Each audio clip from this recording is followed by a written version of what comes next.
guys, welcome back to my channel. আজি মই যাই আছো ঘৰত আৰু ইয়া ভন্টি আৰু ইয়া ছোৱালীজনী আৰু মই হাজবেণ্ড আছে আগত আৰু আমি যাই আছো তো ঘৰত যাই লগ পাই হেল্ল' গাইজ গুড ইভিনিং মই তেতিয়া দেখাইছিলো আপোনালোকে মই মাহঁতৰ ঘৰত আহিছো আৰু ফাইনেলি কিবাকে মানে বহুত দিনৰ মূৰত মাহঁতৰ ঘৰত আহিলো আৰু দুদিনমান থাকিম বুলি ভাবিছো যদি একো মানে কি একো প্ৰবলেম নহয় তো আপোনালোক মই এইকেইদিন মাহঁতৰ ঘৰৰ পৰা ভিডিঅ' দিম তো আপোনালোকে চাব বুলি আশা থাকিল আৰু এইবিলাক মাইণ্ড নকৰিব আমাৰ ঘৰৰ পৰিৱেশটো কাৰণ আমাৰ ঘৰটো বনাই আছে আৰু এতিয়া এটা ৰুমতে সকলোখিনি এডজাষ্ট কৰিবলৈ যায় এইবিলাক উল্টা পুল্টা কিবা কিবি হৈ আছে তো আপোনালোকে আমাৰ ঘৰটো একদমেই মাইণ্ড নকৰিব আমাৰ ঘৰটো মানে আগফালে বনাই আছে তো অলপ দেখাই দিছোঁ আপোনালোকক এইখন আমাৰ আগৰ বাৰান্দা আৰু এইকেইটা ৰুম আৰু এইকেইটা ৰুম কমপ্লিট হোৱা নাই সেইকাৰণে আমি হেতুতে কিবাকে এডজাষ্ট কৰি আছে আৰু তো এয়া ওপৰৰ কাম কৰি আছে আৰু এইটো ড্ৰয়িং ৰুম আৰু এইটো হল ৰুম হয় আৰু এইবিলাক ডিসিপ্লিন হোৱা নাই তো কাম কৰি আছে যিহেতু আৰু এইটো এটা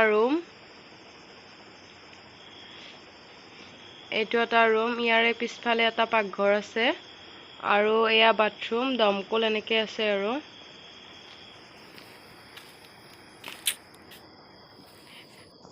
তো গাইস এতিয়া আমি আম খাম আৰু দেউতাই বহুত আম পাৰি আনিছে তো চাই থাকক ভিডিঅ'টো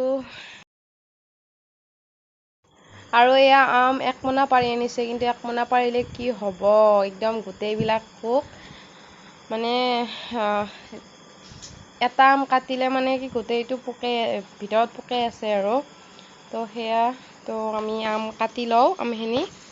পোক হ'লেও কিন্তু আমকেইটাৰ বহুত সোৱাদ আছে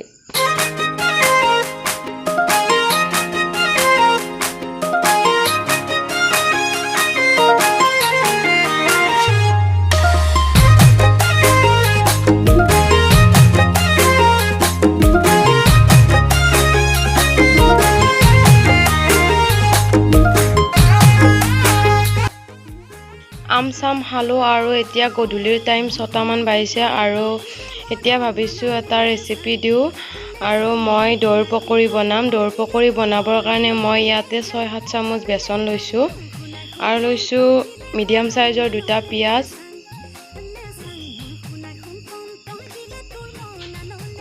আৰু প্ৰয়োজন অনুসৰি নিমখ লৈছো এয়া লৈছো বেকিং পাউডাৰ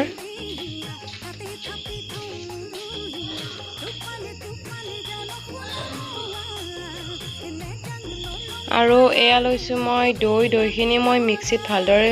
পিছি লৈছো নহলে গুটি গুটি হৈ থাকে সেইকাৰণে মিক্সিত পিছি ললে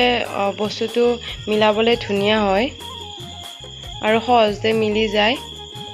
আৰু এইখিনি মই ভালদৰে মিলাই লম আৰু ইয়াতে দিছো মই জলকীয়া দিব পাহৰি গৈছিলো কিন্তু পকৰিত জলকীয়া নাথাকিলে ভাল নালাগে যেতিয়া জলকীয়া হ'ব পকৰিটো খাই ভাল লাগে আৰু এতিয়া এইখিনি মই ভালদৰে মিলাই লম আৰু মই এইটো অকমান আউখালি এইখিনি পানী ইয়াতে দি দিছো আৰু এইখিনি আকৌ ভালদৰে মিক্স কৰি লম আৰু এয়া আমাৰ মিক্স কৰা হৈ গ'ল আৰু এতিয়া বনাম আৰু এইখিনি আৰু এতিয়া এখন কেৰাহী পাতি লৈছো আৰু ইয়াতে তেলখিনি মই গৰম হ'ব দিছো আৰু এতিয়া আমি এটা এটাকে এইকিটা দি দিম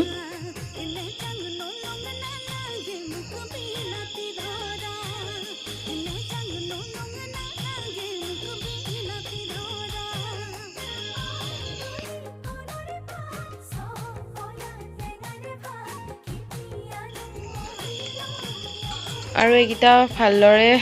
উল্টাই দিছো তলৰ ফৰে ৰঙা হলে এইকিটা উল্টাই দিব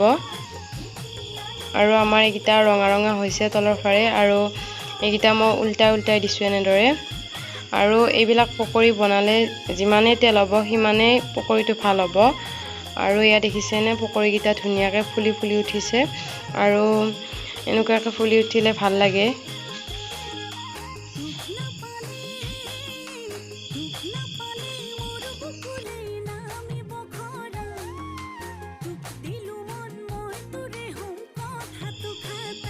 আৰু এইকেইটা আমাৰ হৈ গ'ল আৰু বাকীকেইটাও মই এনেধৰণে বনাই ল'ম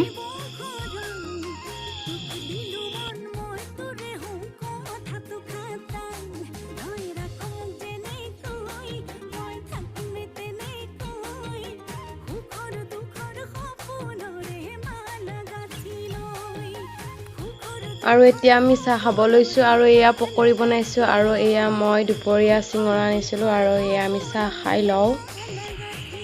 আৰু এয়া মোৰ ছোৱালীজনীয়ে মামাকৰ কোঠাই তাই পঢ়ি আছে আৰু এয়া মায়ে কাপোৰ লগাইছে গামোচা লগাইছে এয়া লৈছোঁ মই জবা ফুলৰ ফুল আৰু পাত লৈছোঁ আৰু এইখিনি মই মিক্সিত ধুনীয়াকৈ পিচি ল'ম আৰু এইখিনি মই মূৰত লগাম আৰু শুনিছোঁ এই জবা ফুলৰ পাত আৰু ফুল লগালে চুলিখিনি ভাল হয় তো মই লগাই চাওঁ আজি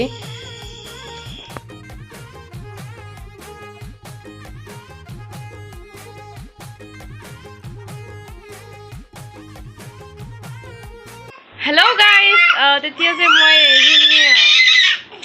তেতিয়া যে মই সেইখিনি জবা ফুলৰ পাত আৰু ফুলখিনি মিক্সিত মাৰি ল'লোঁ আৰু মূৰত লগালোঁ এতিয়া মূৰটো ধুই দিছোঁ আৰু এতিয়া এনেই আছোঁ ছোৱালীজনীক খুৱাওঁ আৰু তো ভিডিঅ'টো মই ইয়াতে সামৰণি মাৰিব বিচাৰিছোঁ বহুত দীঘল হ'ব যে তো আশা কৰোঁ ভিডিঅ'টো চাই আপোনালোকে ভাল পাইছে আৰু ভাল লাগিলে লাইক শ্বেয়াৰ চেনেলটো ছাবস্ক্ৰাইব কৰি দিব আৰু কাষতে বেল আইকনটো ক্লিক কৰি দিব আৰু কমেণ্ট কৰিব একদমেই নাপাহৰিব তেতিয়াহ'লে আজিলৈ বাই বাই